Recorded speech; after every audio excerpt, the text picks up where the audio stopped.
다정한 청년. 네, 안녕하세요. 다정한 청년의 다혜. 희덩입니다. 네, 오늘 주제에 대해서 이야기에 앞서서 저희가 이제 유튜브 시작한 지 1년 4개월 정도 됐는데 구독자 10,000명을 달성을 했습니다. 감사합니다.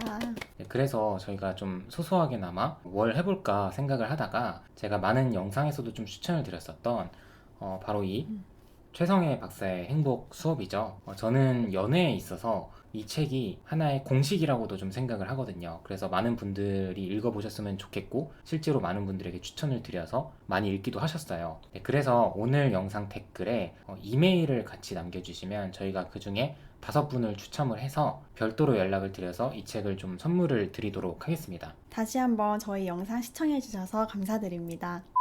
네, 이어서 오늘의 주제를 이야기를 드려보도록 할게요. 오늘의 주제는 나 자신을 잃어버리는 연애입니다. 우리는 연애를 하다가 어떤 과정을 통해서 나 자신을 잃어버리게 될까요? 네, 일단 첫 번째로는 자발적으로 의리돼서 연애를 하는 경우인데요. 연애를 하면서 의리된다는 거는 나 스스로가 상대방보다 부족하다고 느끼기 때문에 그렇게 되는 거거든요. 근데 이런 생각을 가지고 상대방에게 맞추다 보면 안 그래도 보이지 않는 내 자신이 더 감춰지게 되거든요. 그래서 나 자신을 위한 연애를 하는 게 아니라 상대방을 위한 연애를 하게 되는 거예요. 결국 나는 상대방을 위해 존재하는 것처럼 행동을 하게 되는 거죠. 그리고 거기에 더해서 상대방이 좋아하는 게 결국 내가 좋아하는 게 돼버리고 상대방이 싫어하는 게 내가 싫어하는 게 돼버려요. 즉 상대방의 기준이 나의 기준이 돼서 그 상대방의 기준을 맞추기 위해서 나 스스로 채찍질을 하게 되고 희생을 하게 되는 경우가 발생하게 되는 거예요. 보통 이런 경우는 첫사랑이거나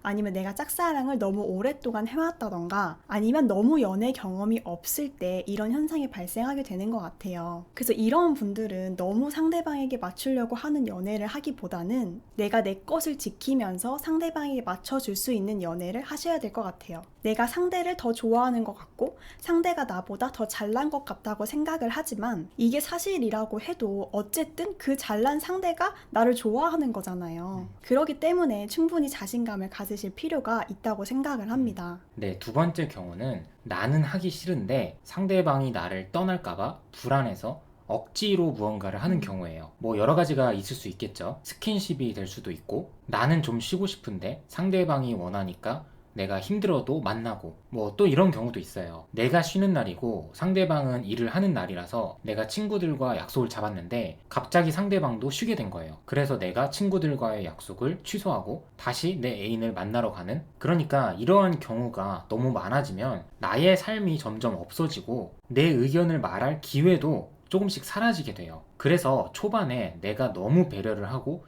너무 희생을 하려고 하면 나중에 가서 더 말하기가 힘들어져요. 내가 이렇게 3개월, 6개월을 지냈는데 이제 와서 왜 그러냐고, 변했냐고 그렇게 생각을 할 수 있거든요. 그러니까 이러나 저러나 힘들게 되는 거죠. 그렇기 때문에 연애 초반부터 내 모든 걸 탈탈 털어서 상대방에게 잘해주려고 하고 맞추려고 하면 반드시 부작용이 나타나게 돼요. 그래서 항상 관계에 있어서도 내가 나의 삶의 중심이 되어야 합니다. 그리고 세 번째로는 취미생활이 없는 사람들이에요. 이게 무슨 취미생활이냐면 바로 건전한 취미생활이거든요. 쉬는 날이나 여유로운 시간에 내가 사람들을 만나서 시끌벅적하게 시간을 보내는 것이 아니라 나 혼자만의 시간을 갖는 거예요. 잠깐은 상대에 대한 생각을 내려놓을 수 있는 나만의 시간, 그리고 취미생활의 시간이 필요하다는 거죠. 많은 사람들이 생각보다 취미생활이 없으시더라고요. 그래서 헤어지고 나서도 내가 어떻게 시간을 보내야 하는지, 내가 쉬는 날에 무엇을 해야 하는지에 대해서 모르시는 분들이 굉장히 많이 있어요. 이 사람이 옆에 없을 때 내가 할 수 있는 일이 별로 없는 거예요. 그래서 혼자서는 무언가를 즐길 줄도 모르고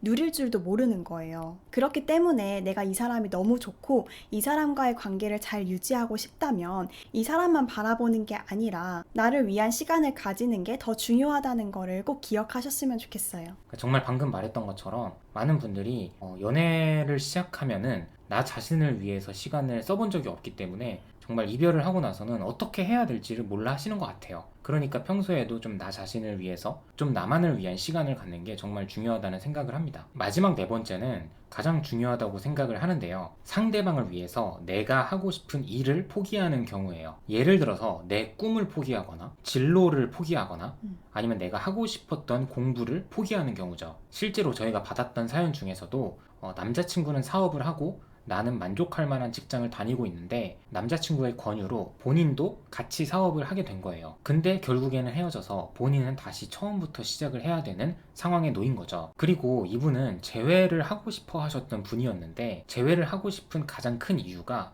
상대방에게 정말 어마어마한 애정이 있어서가 아니라 그동안 잃어버린 내 시간을 좀 보상받고 싶어서 다시 만나고 싶은 마음이 크다고 하시더라고요. 그러나 결국에는 사람도 잃고 일도 잃게 되신 거죠. 그리고 또 하나의 사례는 내가 하고 싶은 공부가 있었는데 상대방이 우리가 이제 결혼을 해야 할 때니 공부는 좀 나중에 하고 지금은 같이 돈을 모으자 라고 한 거예요. 그런데 이분도 결국에는 헤어지시고 본인의 소중한 시간을 잘 활용하지 못한 것에 대해서 후회를 좀 많이 하시더라고요. 그래서 또 한 번 말씀드리고 싶은 부분이 나의 인생의 주인공은 나잖아요. 그렇기 때문에 우리가 후회할 만한 요소를 최소한으로 줄이는 게 굉장히 중요하다고 생각을 합니다. 상대방과 잘 돼서 나중에 공부를 할 수도 있는 거지만 앞에 분처럼 못하게 될 수도 있는 거잖아요. 근데 지금 내가 나를 위해서 공부를 시작을 하면 적어도 이 부분에 대해서 후회를 하지는 않거든요. 그리고 나는 지금 이 공부를 하고 싶은 거지 나중에는 하고 싶지 않을 수도 있거든요. 네, 결론은 내가 이기적으로 나만을 위한 연애를 하라는 게 아니라 적어도 중요한 결정에 대해서는